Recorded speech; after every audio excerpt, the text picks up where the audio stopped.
this week on Days of Our Mercedes. The Silver Arrows are coming off of mixed bag results at Silverstone, with Lewis Hamilton getting another podium finish at his home track in front of his home fans, and George Russell being forced to retire from the race after being involved in a scary Lap 1 crash involving Su Guanyu, going over the tire barrier and into the catch fence. In an odd turn of events, Su Guanyu would actually be okay enough to compete in the next race. But George Russell did compliment FIA on their safety, but even saying that even though the F1 has come a long way in driver safety, there's still a long way to go and a lot that can be improved, even suggesting that a hypothetical scenario where what if the car caught on fire while Guanyu was stuck? That is actually a pretty fair argument from George Russell. I can't really fault George Russell here. Like, anytime George Russell's involved in anything, it's pretty fair, to be honest. It's like not really drama. It's pretty fair. Some pretty fair argument. I mean, hey, at the end of the day, there's always room for improvement. So, yeah, I see no lies detected from Russell.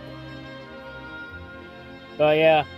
Anyway, though, continuing on, though, throughout the week, Max Verstappen would also take shots after Lewis took a shot at him last week, saying that Charles Leclerc race is cleaner than Max Verstappen in Coops' corner.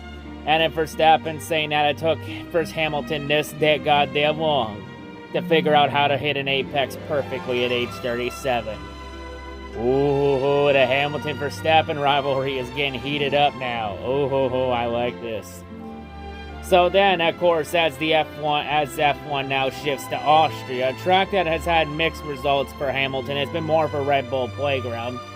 In qualifying, the Mercedes would struggle in qualifying, as both cars would crash out in qualifying. But the main attention of the crashes was Lewis Hamilton's crash, when Hamilton would spin and crash out, and then the crowd would cheer and erupt in roars at the sight of Hamilton being forced to start deep in the field. And Lewis Hamilton took exception to these cheers, calling the fans disrespectful for cheering him, because, oh, what if he got seriously hurt and they're gonna be disrespectful for that? So yeah, it's also, here's the ironic thing about this. Lewis Hamilton is getting mad at the fans for cheering him for crashing and qualifying at Austria, and yet when Lewis Hamilton dumped Max Verstappen at Silverstone last year on the opening lap, and then the fans cheered on that one, Lewis had no problem with the fans cheering that, when Verstappen ended up in the hospital. In fact, Lewis went as far as even went and celebrated with the fans after Lewis won that said race, and waved the British flag around, as Lewis celebrated that win like he just won the goddamn championship.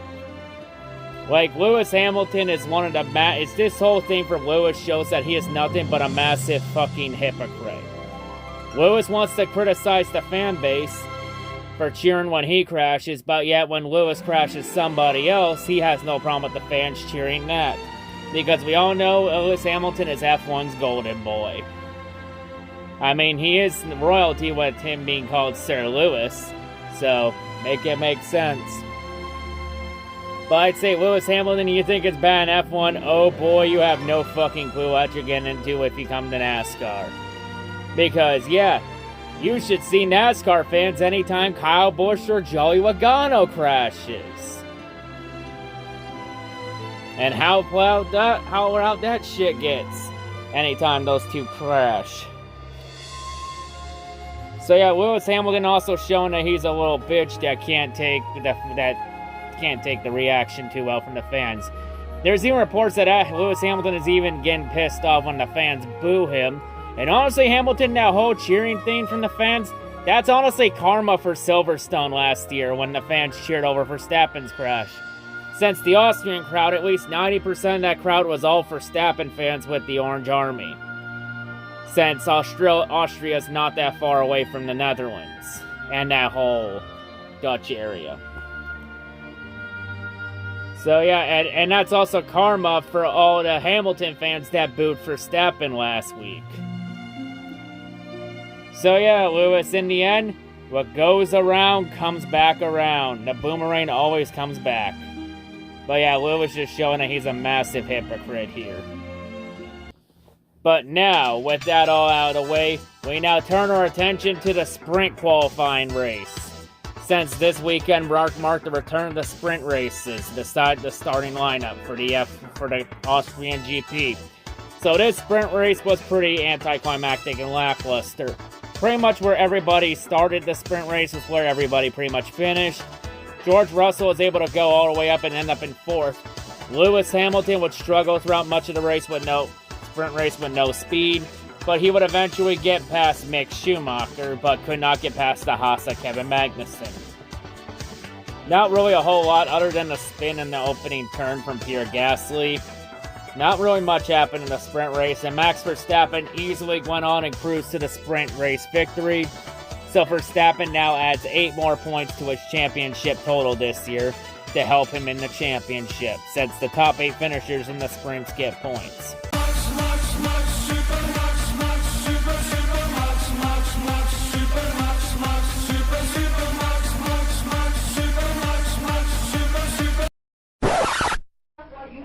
Cut that bitch off! Oh, god damn it, no! No, what the fuck did I just say? No, I said no playing the goddamn Verstappen music anytime Verstappen wins a sprint race. We don't play that music for that. We only play that music when he wins an actual fucking race that matters. Not a fucking gimmick sprint race. Get the fuck out of here with...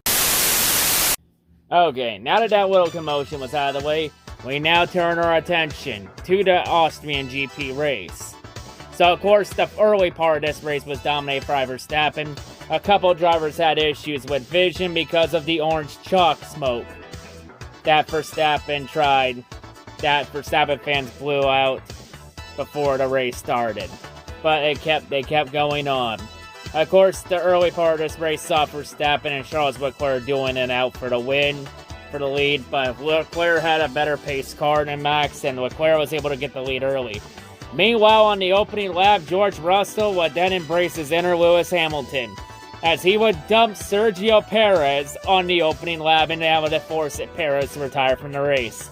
In exact similar fashion to when Lewis Hamilton dumped Alex Albon at Austria 2 years ago, when Albon was with Red Bull. And in the exact same turn, too. What a fucking ironic coincidence. Russell is definitely becoming Hamilton 2.0. So Russell did his best Lewis Hamilton impersonation. But like Austria 2020, Russell would get the exact same penalty that Lewis Hamilton got, as Russell would get a 5-second time penalty for dumping Perez on the opening lap. Beep. Of course, Russell would go on and serve this penalty during the pit stops.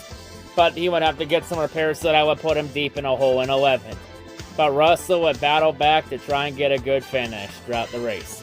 Meanwhile, Lewis Hamilton did not have the pace to really keep up with the Red Bulls and Ferraris.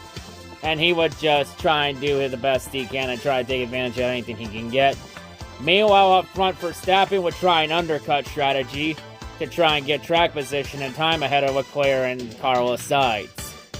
It would not work too well, as both Ferraris would pit a little bit later on to get way fresher tires than Verstappen, as Verstappen was trying to gamble on track position and hope for a virtual safety car to try and balance it out. But every time Verstappen pitted, Leclerc would eventually come right back to pass him. And then the third time when the closing laps, it would be for good. But meanwhile, Verstappen would have a challenge from Carlos Sainz for second, until late in the going, the racing gods threw the curveball, as Carlos Sainz's car's engine would expire, and then the car would catch on fire. And the safety car didn't come out until Carlos's car started to go backwards down the hill, since they were on a slope. And then it caught on fire, so the marshals had to put the fire out and then take the car away. During that virtual safety car, both Leclerc and Verstappen would pit for fresh tires, along with everybody else. And Leclerc would still keep the lead over Verstappen, and Leclerc would pull away from Verstappen. Despite Verstappen's trying to close in the closing laps, Verstappen just ran out of time. And Charles Leclerc would finally get a win in Austria. And Charles Leclerc finally beats Verstappen in a race. Because out of all the times that Verstappen and Leclerc have finished 1-2, this is now the first time that Leclerc has won against Verstappen in that series. So Charles Leclerc finally sheds the monkey on his back and finally beats Max Verstappen. So Charles Leclerc gets the win in Verstappen's backyard in the Red Bull Ring to disappoint the Red Bull faithful in the Verstappen Orange Army. But Verstappen would get second place, and that would be a solid points day to help him in the championship. So Charles Leclerc is saying not too fast when it comes to the championship on Verstappen, as Leclerc might have something to say about this championship battle in the closing months. But of course, Lewis Hamilton will take advantage of Perez and Carlos Sainz's misfortunes, and Hamilton would end up with another podium finish, finishing in third. And George Russell would rebound from the 5-second penalty earlier in the race and some damage, and Russell would come back to finish in the top 5 once again. So now, George Russell has 10 top 5s in the first 11 races. Russell has been true Mr. Consistency. So yeah, and despite another podium for Hamilton, Lewis Hamilton still remains third, 6th in the championship standings. But Lewis Hamilton, of course, Lewis and Toto Wolff will both go on about how fans that were harassing others at the track should be banned from the track. I wonder if Lewis is referring to the fans that cheered him, that cheered when he crashed. As for Hamilton still going on his tirade. And also I should mention here that this is now the longest Lewis Hamilton has ever gone into a season in his career without a win. As in previous seasons, the longest he's ever gone into a season before Silverstone was 10 races. We're now 11 races in the season without Hamilton winning a race. And this race also marks the midway point of the season, as we are now halfway through the 2022 season. And of course, we only have 2 races left until we hit the summer break. So can the Mercedes faithful, they're looking like they're starting to get some momentum, but they still got a long ways to go to catch up to the Ferraris and the Red Bulls. But what will happen with Hamilton? Will Hamilton finally get over the crowd emotions? We'll find out in the coming weeks, because like the sands in the hourglass, so too are the days of our Mercedes. Can we have any drama in Mercedes that doesn't involve Lewis Hamilton?